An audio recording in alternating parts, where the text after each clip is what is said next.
கர்த்தருக்கு மிகவும் பிரியமான தேவ ஜனங்களே, இந்த ஞாயிறு விருந்திற்காக இயேசு கிறிஸ்துவின் நாமத்தில் உங்களை அன்புடன் அழைக்கிறோம். என் வாழ்க்கையே வறண்டு போயிருக்குது. தேவன் ஏதாவது ஒரு அதிசயத்தை செய்தால் நலமா இருக்குமே என்று நினைக்கும் ஆத்துமாவே, இன்று கர்த்தர் உங்களுக்கு சொல்லுவது மீகா 7:15. நீ எகிப்து தேசத்திலே புறப்பட்ட நாளில் நடந்தது போலவே உன்னை அதிசயங்களை காண பண்ணுவேன். நம்முடைய தேவனுக்கு அதிசயமானவர் என்று ஒரு பெயர் உண்டு. எகிப்து தேசத்திலிருந்து ஜனங்கள் கிளம்பி கானானுக்கு வரும் வரைக்கும் அநேக அற்புத அடையாளங்களை செய்தார். ஆனால் இந்த பகுதியில் விசேஷமாக அவங்க புறப்பட்ட நாளில் அந்த பர்டிகுலர் டே வரைக்கும் தேவன் செய்த 3 விதமான அதிசயங்களை பார்க்கலாங்க. முதலாவது அதிசயத்தின் பெயர் வாக்கு பண்ணப்பட்ட விடுதலை. யாருக்கு வாக்கு பண்ணியிருந்தார்? ஆபிரகாமுக்கு. 400 ஆண்டுகள் கழித்து உம்முடைய ஜனங்களை நான் விடுவிப்பேன் என்று சொல்லி, அப்பொழுது 400 ஆண்டுகள் அவர்கள் அடிமைத்தனத்தில் இருந்தார்கள். சாதாரணமான அடிமைத்தனம் அல்ல, தினம் தினம் செத்து செத்து பிழைக்க வேண்டிய அடிமைத்தனம்.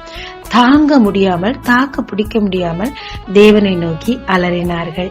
அன்று தேவன் அவர்களுக்கு வாக்கு பண்ணபடியே விசேஷித்தமான ஒரு விடுதலையை கொடுத்தார். இரண்டாவது அதிசயத்தின் பெயர் மற்றவர்களுக்கு இல்லாத அளவுக்கு ஆச்சரியமான பாதுகாப்பை நமக்கு தரும் அதிசயங்கள்.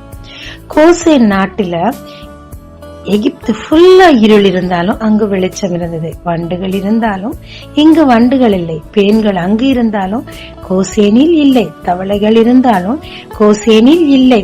அதைவிட கோசேனில் மரணம் இல்லை. எகிப்து முழுவதும் மரணமும் அலறுதலும் ஓலமும் இருந்தது. ஆனால் இவர்களுக்கோ அது எதுவுமே இல்லை. எப்பையும் எகிப்து ஜனங்களை நெருக்குவதிலேயே கான்சென்ட்ரேட் பண்ண அந்த ராஜா தன்னுடைய நாட்டின் பிரச்சனைகளை எப்படி சமாளிப்பது என்று யோசித்துக் கொண்டிருக்கும் போது இவர்களை மறந்திருக்க வேண்டும். எனவே அவர்களுக்கு அது ஒரு இளைப்பாறுதலின் நாளாக, ஒரு பாதுகாப்பின் நாளாக, அதிசயமான நாளாக அந்த நாட்கள் கோசேனில் அவர்களுக்கு இருந்தது.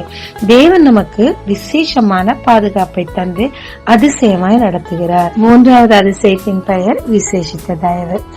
இந்த மக்கள் இந்த இஸ்ரவேல் ஜனங்களால அதிகமா பாதிக்கப்பட்டிருக்காங்க. அவங்க என்னைக்கு தன் விடுதலைக்குன்னு கெஞ்சினாங்களோ, தேவனிடத்துல மோசே மூலம் போய் முறையிட்டாங்களோ, அன்னையில இருந்து எகிப்து ஜனங்களுக்கு அதிகப்படியான பாதகம். சொத்துக்களை இழந்தாங்க, வயல்களை இழந்தாங்க, தண்ணி குடிக்க முடியல. எதற்கு மேல ஒவ்வொரு வீட்டிலும் மரணமும் நஷ்டங்களும் இருந்தது, அழுகையும் மூலமும் இருந்தது. அப்பொழுது இவர்கள் புறப்பட வேண்டும் என்று சொன்ன போது இவர்களை அவர்கள் பழிவாங்கத்தான் வேண்டும். ஆனாலோ இவர்கள் அப்படி செய்யவில்லை. கேட்ட பொன்னையும் பொருளையும் கொடுத்து, அவர்கள் கண்களில் விசேஷித்த தயவை கொடுத்து, வரும் நாட்களில் அவங்களுக்கு செலவுக்கு தேவையான அனைத்தையும் கொடுக்கத்தக்கதாக எல்லோர் கண்களிலும் தேவன் தயவை கொடுத்திருந்தார். ஆமாங்க, எந்த விதமான அடிமைத்தனத்துல நீங்க மாட்டிட்டு இருக்கீங்கன்னு தெரியல. கடன் பிரச்சனையா, இல்லைன்னா உறவுகள்ல மேற்கொள்ள முடியாத ஒரு அடிமைத்தனமா? ஒவ்வொரு நாளும் தேவரீர் இந்த அடிமைத்தனத்துல இருந்து நான் சுயதீனமா இருக்க என்ன செய்ய வேண்டும் என்று சொல்லி அங்கலாச்சிட்டே இருக்கிறீங்களா? தேவன் இந்த நாளில் உங்களுக்கு வாக்கு பண்ணியிருக்கிறார். ஏற்கனவே வாக்கு பண்ணியிருந்தால் அதை நடத்துவார். இந்த நாளிலும் உங்களுக்கு வாக்கு பண்ணுகிறார். உங்களுடைய எல்லா விதமான அடிமைத்தனம், அது பாவமும் சாபமும் கடனோ பிரச்சனைகளோ எல்லாவற்றிலும் இருந்து தேவன் விடுதலை செய்து ஆச்சரியமான ஒரு அதிசயத்தை உங்களுக்கு செய்ய போகிறாருங்க. அதே மாதிரி மற்றவர்களுக்கு, உங்களை சுற்றி இருக்கவங்களுக்கு இருக்கிற சூழ்நிலை தான் உங்களுக்கு நீங்க நினைக்கலாம். ஆனா அப்படி இல்லைங்க. நீங்க விசேஷமானவங்க, அவரால் அழைக்கப்பட்டவங்க, அவரால் தெரிந்தெடுக்கப்பட்டவங்க. உங்களுக்கு தேவன் மற்றவர்களுக்கு வரும் பாதிப்பை கொடுக்கவே மாட்டார்.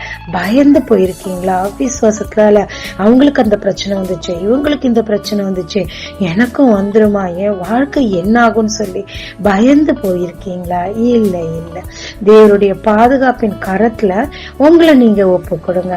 அப்போது தேவன் தாமே ஒரு விசேஷமான பாதுகாப்பை, மற்றவர்களுக்கு வரும் பிரச்சனைகள் உங்களுக்கு வராதபடிக்கு தேவன் ஒரு விசேஷித்த பிரித்தெடுக்கப்பட்ட ஒரு பாதுகாப்பை உங்களுக்கு தருவார்.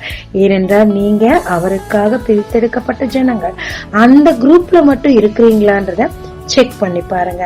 அதற்கு அவர் கற்பனைக்கு கீழ்ப்படிஞ்சாலே போதுங்க. 3வது விசேஷித்த தயவு, யாரெல்லாம் உங்க மேல கடினமா இருந்தாங்களோ, யாரெல்லாம் உங்களுக்கு பிரச்சனை கொண்டு வந்தாங்களோ, உங்க ஆபீஸ்ல அதிகாரியா இருக்கலாம், உங்க காலேஜ் டீச்சர்ஸா இருக்கலாம், இல்ல உங்க வீட்டுல மனைவியோ கணவனோ கூட இருக்கலாம்.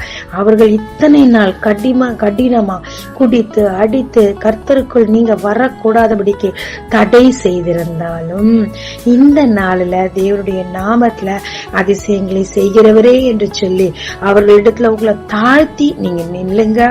தேவன் அவர்கள் கண்கள்ல விசேஷித்த தயவை கொடுத்து உங்களுக்கு பெரிய ஆச்சரியமான காரியத்தை செய்வார். இந்த தயவு எஸ்தருக்கு இருந்துச்சு பாருங்க. அவங்க ஒரு அடிமை தான், ஆனா போன இடமெல்லாம் அவங்களுக்கு தயவு இருந்துச்சு. ஏன் இருந்துச்சு? அவங்க தேவனால் தெரிந்தெடுத்துக் கொள்ளப்பட்டவங்க.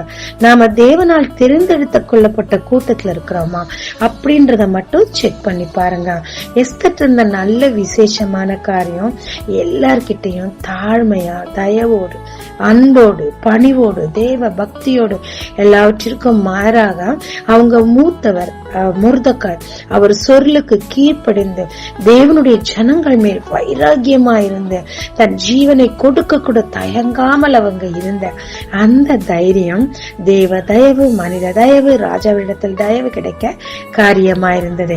இந்த விசேஷித்த தயவு உங்களுக்கு வேண்டுமானா நீங்களும் இந்த காரியத்தை நீங்க உபயோகப்படுத்தும் போது தேவன் உங்களுக்கு ஒரு விசேஷித்த தயவை கொடுத்து ஆச்சரியமான அதிசயமான காரியங்களை செய்வார். ஜெபிக்கலாமாங்க.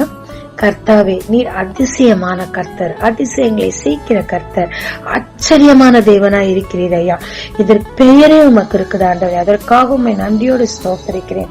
இது நிமித்தமாக உம்மிடத்தில் எனக்கு நம்பிக்கை உண்டு கர்த்தாவே. என் வாழ்க்கையிலே இதுவரைக்கும் வெறுமையும் ஆண்டவரே தனிமையும் ஏமாற்றங்களும் அடிமைத்தனமும் இருந்ததையா, பாதுகாப்பற்ற சூழ்நிலை இருந்ததையா.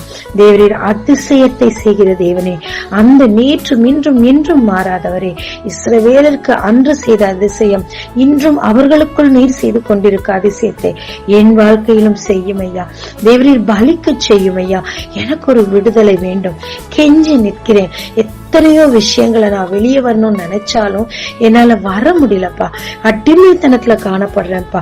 தயவா இறங்கி என் மேல் இறங்கி கர்த்தாவே எனக்கு ஒரு ஆச்சரியமான விடுதலையை கட்டளையிடுவீராக.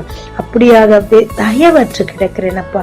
நான் எங்க போனாலும் முட்டுக்கட்டை, எங்க போனாலும் தடை, எங்க போனாலும் எதுவுமே நடக்க மாட்டேங்குது ஆண்டவரே.